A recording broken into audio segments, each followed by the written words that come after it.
जय हिंद प्यारे साथियों, स्वागत है आपका आपके अपने परिवार भारतवर्ष क्लासेस में। तो बच्चों, झारखंड शैक्षिक अनुसंधान एवं प्रशिक्षण परिषद रांची द्वारा प्रोजेक्ट रेल के तहत आप सभी के विद्यालय में वीकली टेस्ट लिया जा रहा है और 9 दिसंबर 2023 को आप सभी के विद्यालय में क्लास 8 का हिंदी और गणित का वीकली टेस्ट लिया जाएगा। तो इस वीडियो में हम लोग हिंदी के मोस्ट इम्पोर्टेंट और मोस्ट एक्सपेक्टेड क्वेश्चन को करेंगे। ठीक है बच्चा, मैंने आप सभी को पिछली वीकली टेस्ट में एसएसटी और संस्कृत के क्वेश्चन करवाए थे और बताया था किस किस चैप्टर से आया था, उससे 100% प्रश्न आए हैं। तो आप इसी तरह जुड़े रहिए बच्चा, आपको यहाँ पे इस वीकली टेस्ट में भी 100% प्रश्न देखने को मिलेंगे।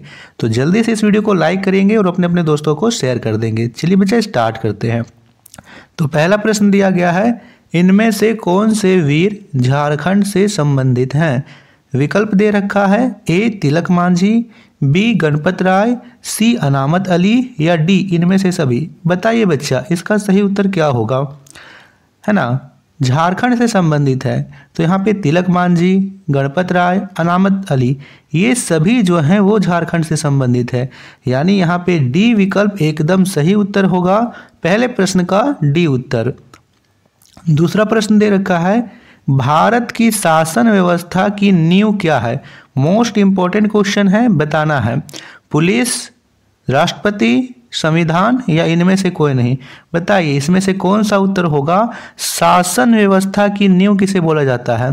तो भारत के संविधान को। भारत के संविधान के अंतर्गत ही पुलिस, राष्ट्रपति, प्रधानमंत्री, मुख्यमंत्री, उप प्रधानमंत्री, उपराष्ट्रपति सभी को इसी के अंतर्गत आते हैं। भारत में जो सर्वोच्च है तो भारत का संविधान है। ठीक है बच्चा, चलिए तीसरा प्रश्न दे रखा है, भारत का संविधान सभा का कब गठित हुआ था? संविधान सभा का गठन कब हुआ था? विकल्प दे रखा है 1987, बी है 1943, सी है 1946 या 1950। बताइएगा। बिल्कुल सही, 1946 में भारत के संविधान सभा का गठन हुआ था। किसे मरांग गोमके भी कहा जाता है? झारखंड के किस वीर को मरांग गोमके कहा जाता है? विकल्प दे रखा है, लाला लाजपत राय, जयपाल सिंह मुंडा, बाबू रामनारायण सिंह या इनमें से कोई नहीं। बिल्कुल सही बच्चा, जयपाल सिंह मुंडा। जयपाल सिंह मुंडा जिन्हें मरांग गोमके भी कहा जाता है। मरांग गोमके का अर्थ होता है बच्चा महापुरुष। ठीक है, जैसे यहाँ पे झारखंड के एक अन्य वीर हैं जिन्हें बोला जाता है भगवान बिरसा मुंडा। ठीक है, भगवान बिरसा मुंडा। तो यहाँ पे इसी तरह मरांग गोमके जयपाल सिंह मुंडा को कहा जाता है। पांचवा प्रश्न है, जयपाल सिंह मुंडा का जन्म कब हुआ था? विकल्प दे रखा है, ए 1900, बी 1901, सी 1902 या डी 1903। बताएंगे बच्चा। बिल्कुल सही, 1903 ईस्वी को इनका जन्म हुआ था। आपको यहाँ पे जल्दी से कमेंट करना है कि इनका जन्म झारखंड के किस जिले में हुआ था। जल्दी से कमेंट कीजिए, झारखंड के किस जिले में जयपाल सिंह मुंडा का जन्म हुआ था। छठा प्रश्न है, जयपाल सिंह मुंडा ने किस विषय में स्नातक की परीक्षा पास की? विकल्प दे रखा है, ए अर्थशास्त्र, बी इतिहास, सी भूगोल या डी कोई नहीं। बताएंगे बच्चा। बिल्कुल सही, आपका जवाब यदि ए अर्थशास्त्र है तो आप बिल्कुल सही हो। अर्थशास्त्र के विषय में उन्होंने स्नातक का अर्थ हुआ ग्रेजुएशन, है ना। जब आप बड़े हो जाओगे तो फिर आप 10th का एग्ज़ाम दोगे, 10th के बाद 12th के बाद आपको यहाँ पे ग्रेजुएशन का एग्ज़ाम कॉलेज में देना होगा, फिर आप ग्रेजुएट कहलाओगे। तो उन्होंने अर्थशास्त्र के विषय से ग्रेजुएशन किया था। सातवां प्रश्न दे रखा है, जयपाल सिंह मुंडा का लगाव किस खेल से था? विकल्प दे रखा है, A cricket, B hockey, C volleyball, D chess.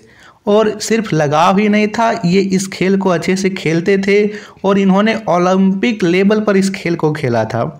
बताइएगा।